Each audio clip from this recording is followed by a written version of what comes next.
We are coming to you from the ATNS offices in Bruma, just outside Johannesburg, just to get an update following the flight disruptions that many passengers experienced yesterday at OR Tambo International Airport. Of course, it is a busy time now for airports, as many passengers will be departing, heading back home from their various holiday destinations, as well as returning then to the province then as work gets underway from today. But just to give us an update then, of course, of what has happened when it came to those flight disruptions, because we do understand now that flights have resumed, operations have resumed back to normal. That was confirmation coming from the ATNS. But just to get an understanding of what exactly happened yesterday, I'm going to turn now to the ATNS spokesperson, Mpilo Dlamini. Mpilo, thank you so much for your time this afternoon. You as yourselves as ATNS, of course, giving us an update yesterday that there were indeed flight disruptions.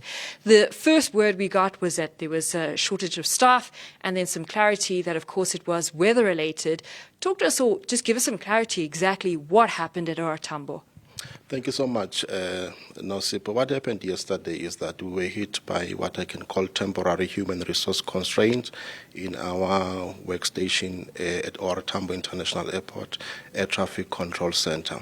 So what happened there were colleagues that were not available to yesterday to go to work because of various situations. Some were sick out, some had family emergencies. So what we then did yesterday, we then employed what is called emergency contingency plans, so that we can bring people on board so that they can continue and work in those particular workstations.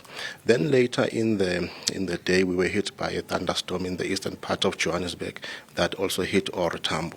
The issue of the human resource constraint, what it caused is what is called I can call flight delays. There were flight delays that we experienced yesterday because what we did with the shortage of staff at that particular moment, we employed what is called tactical measures, meaning that you had to space, the departures at intervals of about 3 minutes instead of about 1 minute or 2 minutes. So that's why we then compounded into a backlog of departures. So then it created a delay in the system, across the network. So that is the first part, and then we clarified that. Then later in the evening yesterday, we were then hit by what we call thunderstorms.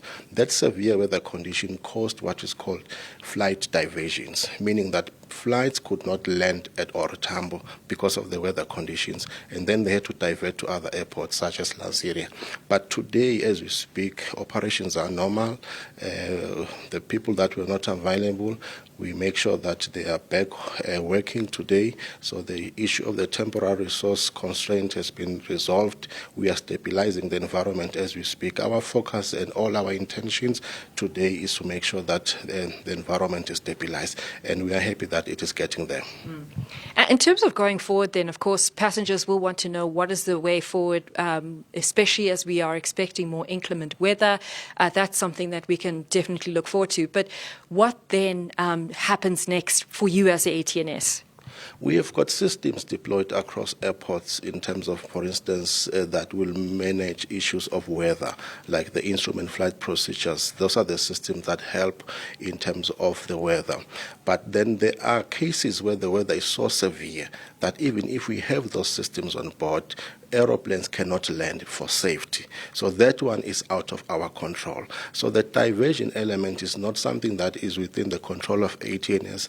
It is something that has to be done by the aviation industry for safety reasons. So that one we cannot control. But issues that are within our control, like instrument flight procedures, making sure that our staffing are at the right levels, those things we are making sure that we put a lot of investment and resources and focus to make sure that they happen. And then just finally, clarity in terms of the separation between the airlines as well as yourselves when it comes to communicating issues around weather as well as flight diversions. Where is the sort of where is the differences there when it comes to the airlines and yourselves?